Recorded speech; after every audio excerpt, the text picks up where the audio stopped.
Day 3 journaling exercise.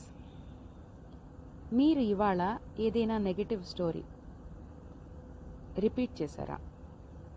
అంటే చిన్నప్పుడు అయింది కానీ, మీకు అయినది కానీ, అవతల వాళ్ళకి అయినది కానీ ఒక నెగటివ్ స్టోరీ ఎన్నిసార్లు రిపీట్ చేశారు, ఎంతమందికి చెప్పారు? అలాగే ఇవాళ ఆ నెగటివ్ స్టోరీ చెప్పిన వాళ్ళకి రేపు పాజిటివ్ స్టోరీ చెప్పడానికి ట్రై చేయండి.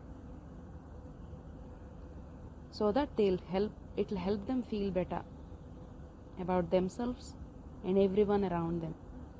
అంటే అవతల వాళ్ళ గురించి గాసిప్ చెప్పినా, మీరు చెప్పిన వాళ్ళు అది ఎంజాయ్ చేసినట్టు మీకు అనిపించినా, సోల్ లెవెల్లో నెగిటివ్ టాక్ తీసుకోదు.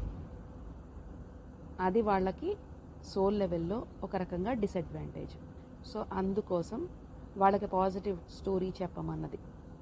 వాళ్ళకి అది తెలియకపోవచ్చు. ఫిజికల్గా వాళ్ళు ఈ బాడీలో ఉన్నప్పుడు ఎంజాయ్ చేయొచ్చు, బట్ సోల్ లెవెల్లో నెగిటివ్ టాక్ అన్నది ఎవరికైనా అది ప్రమాదమే. ఇప్పుడు సెకండ్ టాస్క్, మీరు వర్డ్ షుడ్ అన్నది రాయండి. దానికి పక్కన మీరు ఇంకా ఏ వర్డ్స్ యూజ్ చేయొచ్చు.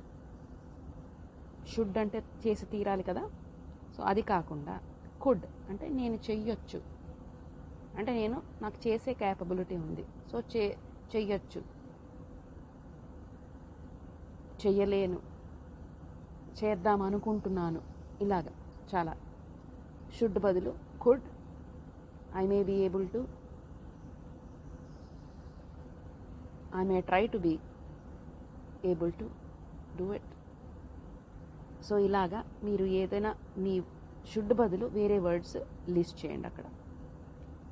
థర్డ్ టాస్క్, ఇవాళ మీరు నేర్చుకున్న పాజిటివ్ ఎఫర్మేషన్స్ మిర్రర్లో ప్రాక్టీస్ చేసి, ఎక్కడైనా మీకు రాసుకున్నవి మీరు చూడండి రోజంతా. దాన్ని ఒక బుక్లో ఎక్కడైనా రాసుకుని, అంటే మీకు విజిబుల్గా ఉన్న చోట పెట్టుకుని దాన్ని రాసుకుని దాని వైపు చూసి కూడా చదవండి. Thank you masters.